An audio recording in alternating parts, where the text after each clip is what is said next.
ଆଜି ଆମେ ଜାଣିବା ଭାରତର ସବୁଠାରୁ ପ୍ରେରଣାଦାୟକ ବ୍ୟକ୍ତିତ୍ୱମାନଙ୍କ ମଧ୍ୟରୁ ଜଣେ ଏପିଜେ ଅବଦୁଲ କଲାମଙ୍କ ଜୀବନ କାହାଣୀ ବିଷୟରେ। ଏହା କେବଳ ଜଣେ ବୈଜ୍ଞାନିକଙ୍କ କାହାଣୀ ନୁହେଁ, ବରଂ ସ୍ୱପ୍ନ, ପରିଶ୍ରମ ଓ ଦେଶପ୍ରେମର ଏକ ଅଦ୍ଭୁତ ଉଦାହରଣ ମଧ୍ୟ। ଡକ୍ଟର ଏପିଜେ ଅବଦୁଲ କଲାମଙ୍କ ଜନ୍ମ 15 ଅକ୍ଟୋବର 1931ରେ ତାମିଲନାଡୁର ରାମେଶ୍ୱରମରେ ଏକ ସାଧାରଣ ପରିବାରରେ ଜନ୍ମଗ୍ରହଣ କରିଥିଲେ।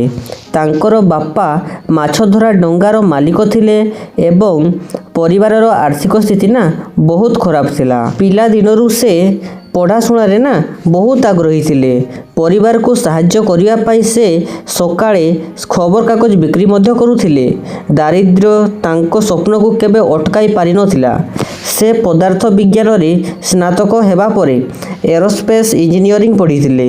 ପରେ ସେ ଭାରତର ମହାକାଶ ସଂସ୍ଥା ଏବଂ ପ୍ରତିରକ୍ଷା ଗବେଷଣା କ୍ଷେତ୍ରରେ କାମ କରି ଦେଶର ମିସାଇଲ ପ୍ରଯୁକ୍ତିରେ ବଡ଼ ଅବଦାନ ରଖିଥିଲେ। ଏହି କାରଣରୁ ସେ ମିସାଇଲ ମ୍ୟାନ୍ ଅଫ୍ ଇଣ୍ଡିଆ ନାମରେ ପରିଚିତ ହୋଇଥିଲେ।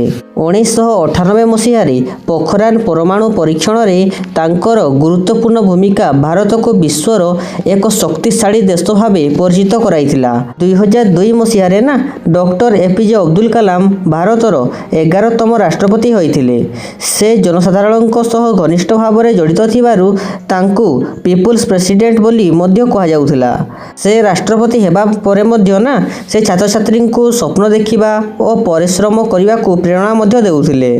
ସେ ସବୁବେଳେ କହୁଥିଲେ ଯେ ସ୍ୱପ୍ନ ସେଇଟା ନୁହେଁ ଯାହା ଆପଣ ଶୋଇଥିବା ବେଳେ ଦେଖନ୍ତି, ସ୍ୱପ୍ନ ସେଇଟା ଯାହା ଆପଣଙ୍କୁ ଶୋଇବାକୁ ଦିଏ ନାହିଁ।